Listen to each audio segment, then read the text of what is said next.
Hello, everyone, and welcome back to Classic Comics. All right, so it's been a pretty good weekend so far.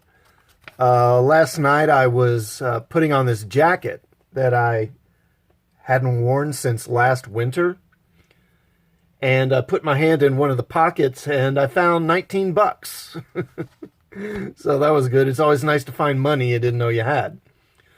Now, today we're looking at Batman number 87. So this is the second issue in this new story arc, Their Dark Designs, by James Tynion IV. Now, the first issue of this was pretty solid. The cover here is, it's fine.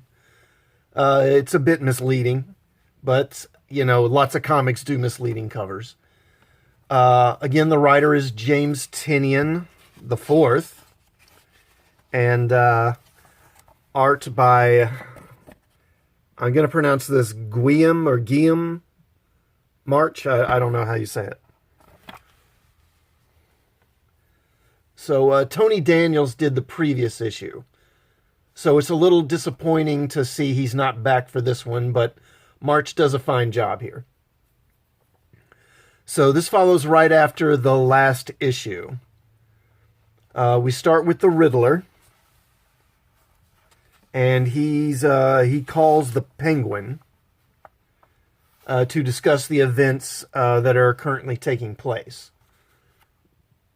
This plan was actually apparently sort of designed by Penguin and the Riddler and maybe some other of Batman's villains. It's not really clear.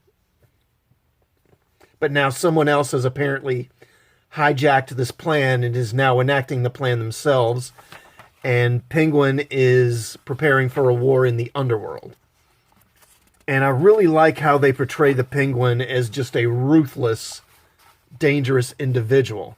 He's murdered a whole room full of people. And look how March draws him here, man. I mean, he looks just like a frickin' monster. He looks frightening. Now, I'm going to skip a little bit here.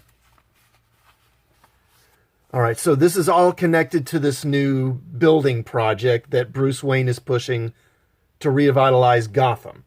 And Catwoman tells Batman that someone has replaced the blueprints he designed with some new plans. Batman suspects that there's some kind of message hidden inside these new plans, but he doesn't know what it is. Now, last issue it was revealed that Catwoman has some sort of knowledge about what's going on here. And she's not telling Batman. She's clearly hiding something. Yeah, and this is good. So let me skip a little bit again here. All right, so now the assassins that Batman caught last issue, they're being put into what's called the Black Block. It's this new fancy prison it's designed to hold the criminals that Arkham can't handle. So, why the cells got to be black? You know, I mean, why can't they just be cells? Why we got to focus on color? Now, Batman confronts Deathstroke, who's he has some sort of knowledge about what's going on. And he basically tells Batman, look, I'm not talking, and the others who were with me, they don't even know anything, so you're wasting your time here. And Batman's going to leave, but then he notices something odd about Cheshire. So he takes a closer look at Cheshire, and it turns out it's not really Cheshire at all. It's some kind of a duplicate. And honestly, they're kind of vague here. He mentions that it's made of clay, so like Clayface? I don't know. I mean, it's not Clayface. But they just say, Batman just says, she's not a person, she's a body double. So this is some sort of duplicate, but you would think that if it's a duplicate and not a person and it doesn't, talk or anything, they would have noticed. I mean, I don't know. I found this a little confusing. But basically, they were tricked and Cheshire's not here. Cheshire is still loose, is the upshot of this. So Batman goes looking for her, and they find her on a motorcycle in downtown. And Batman's again in this new vehicle, the Night Climber, it's called, which is some sort of kind of like walking tank / plane, I guess. But then he suggests, Lucius suggests that they use this new gadget they have called the Bat Shot.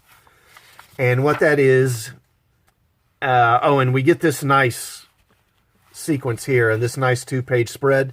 I love the creative use of the paneling here, because this one's basically vertical rather than horizontal. And it would be easy to get lost in the page, but March does a good job of giving you some little cues. Like here we have Cheshire, and she sees the plane appear, and she sees because she has she gets some sort of message on her wristband.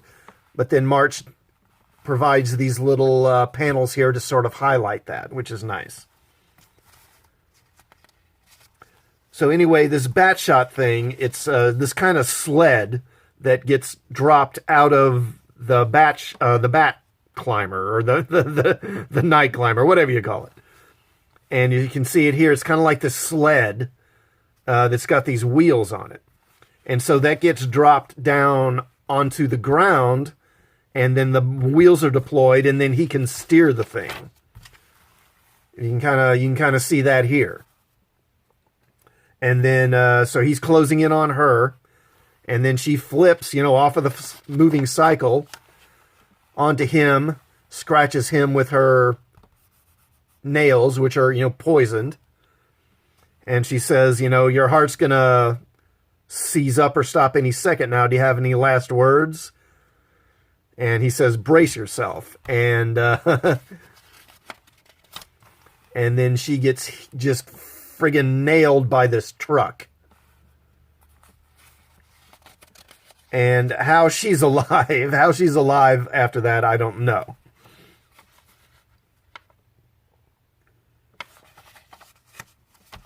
Okay. So then,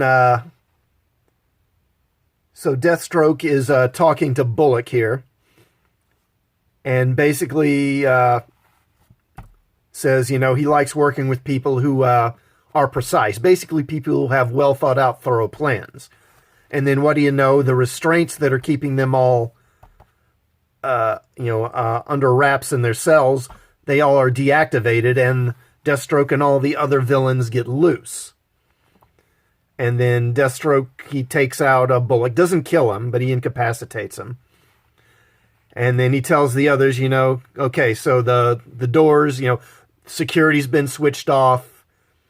All the security monitors have been switched off. The person they're working for is taking control of the facility, basically. And then he says, don't worry, any second now, the doors are going to open and let us out. But then instead they get this voice over the intercom, and it's the Penguin. And he's telling him, I'm afraid these doors aren't going to open for you. You and your employer have stolen my plans. I admire that they've been kept down to the second, but I'm afraid that gives me the advantage. And we get this great shot of the Penguin here. All right. So a solid issue here. The writing by Tynion is pretty good, like I said. I like how they're treating Batman's traditional foes as dangerous adversaries. The Penguin isn't treated as a clown or a joke here.